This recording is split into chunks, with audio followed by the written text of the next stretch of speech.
आज हम शिक्षा और स्वास्थ्य को कोरोना के संदर्भ से जोड़ेंगे। कहते हैं शिक्षा और स्वास्थ्य किसी समय और समाज के निरपेक्ष सच होते हैं, इनका कोई विकल्प नहीं है। जिन समाजों में शिक्षा का अभाव हुआ, स्वास्थ्य की अनदेखी हुई, उस समाज को अधोपतन पर ले जाने से धर्म, नीति, राज्य, सत्ता, प्रतिष्ठान, समाज कोई नहीं रोक सकता। आज व्यवसायवाद के नाम पर, सुरक्षा के नाम पर हथियारों की होड़ मची हुई। यही समय का सबसे बड़ा व्यापार है। विश्व के देश इसी में लगे हुए हैं।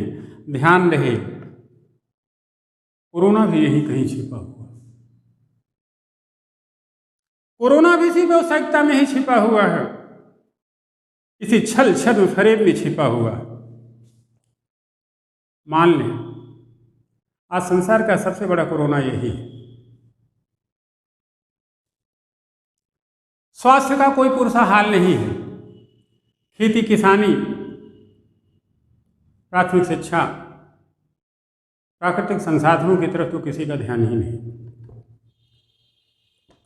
सवाल है कि हम समाज का कैसा गतिशास्त्र रचना चाहते हैं, कैसा गतिशास्त्र रचते हैं। सोशल डायनेमिक्स, कैसे लोग रहेंगे, क्या करेंगे, क्या उत्पादन करेंगे, क्या खाएंगे, उनके मानक और मंतव्य क्या होंगे, ये सारी की सारी चीजें सोशल डायनेमिक्स में आती हैं।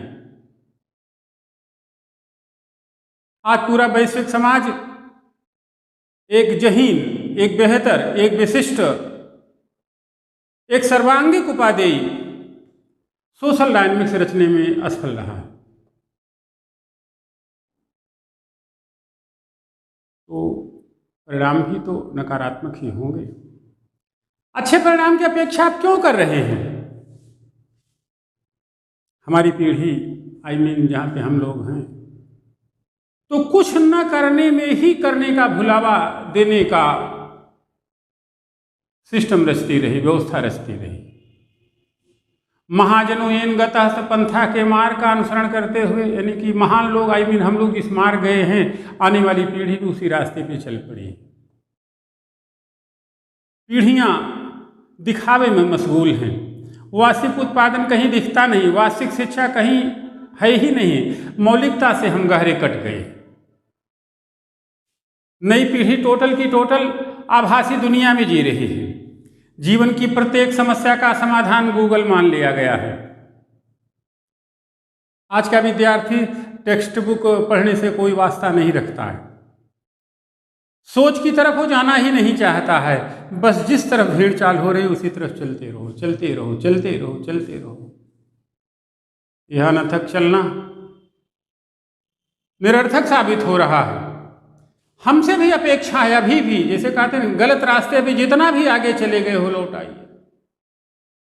अभी हमसे भी अपेक्षा है कि हम भी ठीक करें और आने वाली पीढ़ी को सही दिशा दशा का निर्देश दें, जिससे वो चीज़ों को गहरे और अच्छे तरीके से समझे। जब हम बड़े हो रहे थे, 80 के दशक की लास्ट की बात है, डॉक्टर हेरम चतुर्वेदी का एक लेख हमने पढ़ा था। चतुर्वेदी जी इलाहाबाद विश्वविद्यालय में मिडल मॉडर्न हिस्ट्री के शायद उस समय लेक्चरर रहे हों, तो प्रोफेसर होकर रिटायर हो गए होंगे।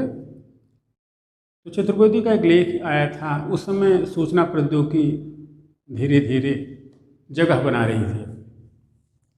जिस दिन सूचना प्रौद्योगिकी मानव मस्तिष्क का विकल्प हुई, उस दिन काला मानव इतिहास का काला दिन।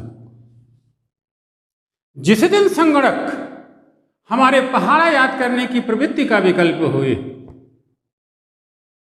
पहले सांस समझी जाती थी कि आपके लड़के को 20 तक पहाड़ा, 100 तक गिनती आती है।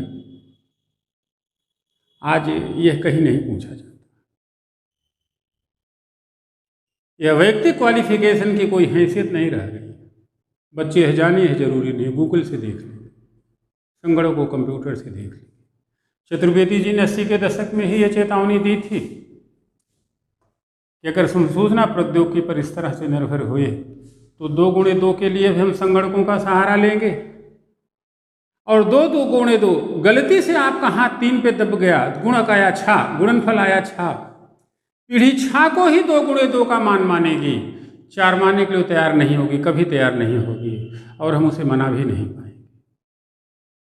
हम वास्तविकता से परे होंगे, मौलिकता से परे होंगे, सही सोच से परे होंगे, पीढ़ी इसी अल्प ज्ञान में जीती चली जाएगी। ध्यान रहे, फिर हम वहीं पहुंच जाएंगे जहां से चले थे।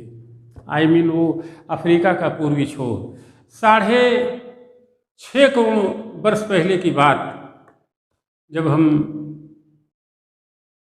अल्प विकसित या कह सकते हैं कि नंगी पुंगी सभ्यता में मंदबुद्धि थे, सोच का विस्तार नहीं हुआ था।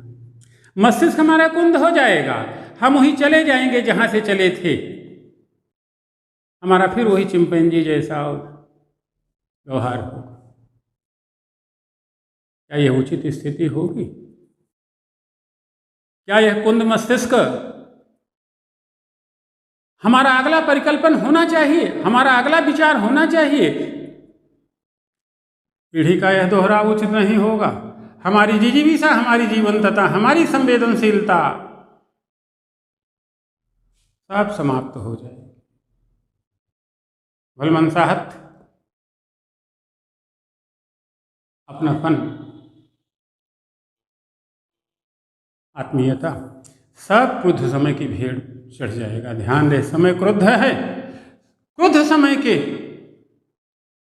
सच को पहचाने, अन्यथा बिगड़ा तो है और बिगड़ता चला जाएगा। हम कई बार कहते हैं देर हो चुकी है, अब और देरी उचित नहीं। गलती हो चुकी है, अब और गलती प्रकृति सहेगी नहीं, समय सहेगा नहीं। कोरोना का जो भी हो, और ऐसी बीमारियां आएंगी, इसका कोई निदान नहीं होगा, किसी के पास कोई वैक्सीन नहीं होगी। वैचारिक रुग्णता का कोई निदान हो भी नहीं सकता है। यह जहन में बैठा लीजिए, मन मस्तिष्क में बैठा लीजिए। ऐसी स्थितियां रही तो हम सजीव शरीर होते हुए भी किसी भी तरीके की स्पंदन महसूस नहीं करेंगे। अब कोरोना क्या करेगा? कोरोना तो हम ही पे वार करता, हम ही नहीं रहेंगे। बेचारा कोरोना रोएगा जरूर, कहेगा कि आप कहाँ रहे हैं। हमारे पूर्वज हैं, हमारी आवश्यकता, हमारी जरूरतें हैं, किसी न किसी रूप में लाभदायी भी हैं। अपने लाभदायक पूर्वजों को यह भेंट देना उचित नहीं रहा। कोरोना से बचा जा सकता है, एक संगति की अपेक्षा है, एक सामंजस्य की अपेक्षा है, एक साहचर्य की अपेक्षा है, जो प्रकृति से बनाकर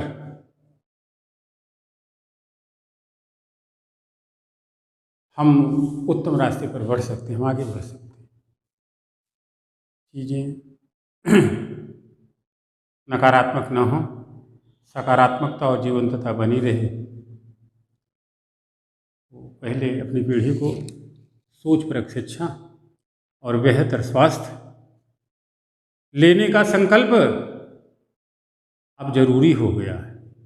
खेती किसानी को घाघ की कविता के अनुरूप अधिनवान देने का समय आ गया है।